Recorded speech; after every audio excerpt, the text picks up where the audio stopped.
قرآن مجید میں متعدد مقامات پہ یہ ہمیں عقیدہ بتایا گیا اور ہمیں بار بار تنبیہ کی گئی کہ تم اس رب کے بندے ہو اور اس کی نگاہوں میں ہو جو ہر شے کو جانتا ہے، جس سے کچھ مخفی نہیں ہے۔ تم اپنی باتوں سے کیسے لوگوں کو فریب دے سکتے ہو، لوگ تمہیں فریب دے سکتے ہیں، لیکن تم اپنی باتوں سے، اپنے رویوں سے، اپنے انداز سے اپنے رب کو فریب نہیں دے سکتے۔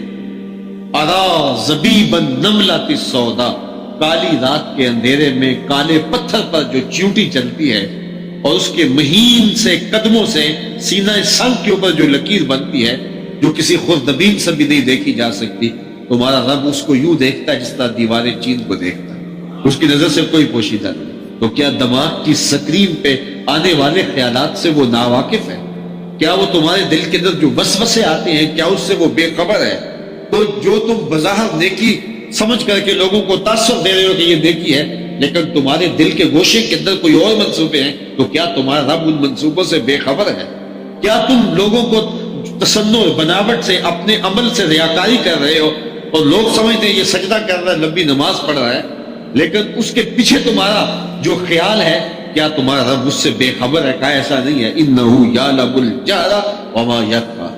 یہ عقیدہ ہی ہمارے اندر اتر جائے تو اتنا بڑا مرشد ہے یہ عقیدہ کہ ہماری زندگی کا قبلہ ٹھیک کر، جہاں کوئی سیکورٹی نہیں پہنچتی، کوئی ایجنسی نہیں پہنچتی، وہاں یہ عقیدہ پہنچتا ہے کہ میرا اللہ مجھے دیکھ رہا ہے۔ تو کاش اس عقیدے کو ہم اچھی طرح اپنی روح میں اتارنے کے لیے کوشش کیا کریں کہ میرا اللہ مجھے دیکھ رہا ہے۔ اس کو خود بخود خلوص و ذلہیت کا نور نصیب ہو جاتا ہے، وہ بند کوٹھڑی کے اندر بھی اور جو ہے وہ انتہائی تنہائی کی صورت کے اندر بھی جرم نہیں کر پاتا اس خیال سے کہ میرا اللہ مجھے دیکھ رہا ہے۔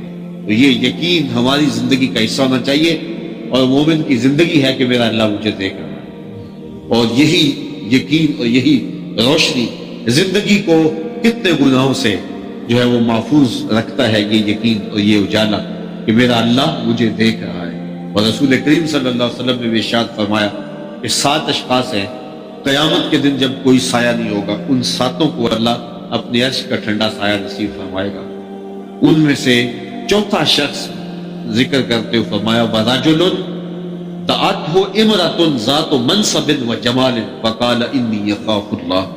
وہ شخص جس کو کسی عورت نے دعوت گناہ دی، بالکل تنہائی تھی، کوئی دیکھنے والا نہیں، اس خلوت قدے میں اس نے دعوت گناہ دی۔ اب اس نوجوان نے کیا کہا؟ انی اخاف اللہ، میں اللہ سے ڈرتا ہوں، میرا مالک مجھے اس تنہائی میں، اس خلوت میں بھی دیکھ رہا ہے۔ کتنا مشکل کام تھا جب جذبات جوبن پہ ہوں اور شباب پورے نکھار پہ ہو اور حسن قدموں میں خود بچ رہا ہو، تو پھر اپنی خواہشات کو کون لگام دے گا، اور شیطان بھی درمیان میں آ کھڑا ہو گیا ہو۔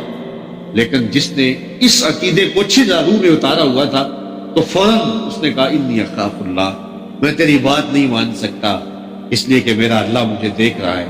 رسول کریم نے ارشاد فرمایا وہ یہ کہہ کے گناہ سے بچ گیا۔ اب قیامت کی کڑکتی دھوپ ہوگی، سورج سوا نیل پہ ہوگا، زمین تانبے کی ہوگی، قوت جاذبہ نہیں ہوگی، اور سورج کا رخ الٹا نہیں سیدھا ہوگا، اور کوئی سایہ نہیں ہوگا۔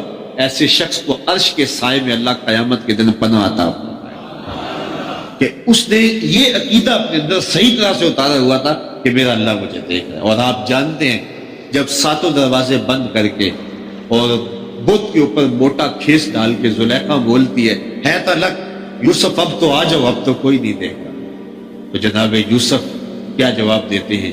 یہی عقیدہ ہے جو زندگی میں چراغاں کر دیتا ہے۔ قال معاذ اللہ، کہا میں اللہ کی پناہ میں آتا ہوں، تو دروازے بند کر کے لوگوں کی نگاہوں سے چھپ گئی اور موٹا کھیس ڈال کر اس پتھر کی بنی ہوئی مورتی سے بھی حیا کرتی ہے، میں کیا اس رب سے حیا نہ کروں جو 7ویں کوٹھڑی میں بھی دیکھ رہا ہے؟ اور پھر اتنی روشنیاں برسی کے گناہ کا تصور بھی محال ہو جاتا۔ شہزادی ہے لیکن ملکہ کے حسن کو ٹیڑھی نگاہ سے بھی نہیں دیکھا، یہ یقین تھا کہ میرا اللہ مجھے دیکھ۔ تو انسان کے عقیدے میں جب یہ یقین اتر جاتا ہے، اس کی روح کے اندر یہ عقیدہ سرایت کر جاتا ہے کہ میرا اللہ مجھے دیکھ رہا ہے، تو پھر یقیناً جو ہے وہ انسان جرم نہیں کر پاتا۔ اس عقیدے کو قرآن نے ایک بار نہیں، سینکڑوں بار قرآن کے دامن میں بیان کیا ہے کہ تمہارا اللہ تمہیں دیکھ رہا ہے، وہ خبیر ہے، اس کی نظروں سے کچھ اوجل نہیں ہے، اس کی نظروں سے کچھ پوشیدہ نہیں ہے، تمہارے ظاہر کو جانتا ہے، تمہارے باطن کو جانتا ہے، جو زمین میں داخل ہوتا ہے اس کو بھی جانتا ہے، جو زمین سے نکلتا ہے اس کو بھی جانتا ہے، جو آسمان کی طرف اٹھتا ہے اسے بھی جانتا ہے، جو آسمان سے اترتا ہے اسے بھی جانتا ہے، تمہاری خلوت کو بھی جانتا ہے، تمہاری جلوتوں کو بھی جانتا ہے، تمہارے دلوں میں پیدا ہونے والے خیالات کو، وسوسوں کو، سوچوں کو جانتا ہے۔ تو یہ یقین اپنی روح میں اچھی طرح جو ہے وہ جذب کر لیا کریں کہ میرا اللہ مجھے دیکھ رہا ہے، اور اس عقیدے کو صرف اچھی طرح اپنے اندر اتار لیں تو گناہوں کی دنیا سے ہم اپنے آپ کو آزاد پائیں گے اور ایک ستھرا اور پاکیزہ اسلامی معاشرہ تشکیل پائے گا۔ تو مجھے اور آپ کو اچھی طرح اس عقیدے کو اپنے باطن میں اتار لینا چاہیے کہ میرا اللہ مجھے دیکھ رہا ہے۔ انہو یعلم الجہر وما یخفی ونیسرک للیسری، اور ہم تمہارے لیے آسانی کا سامان کرتے ہیں،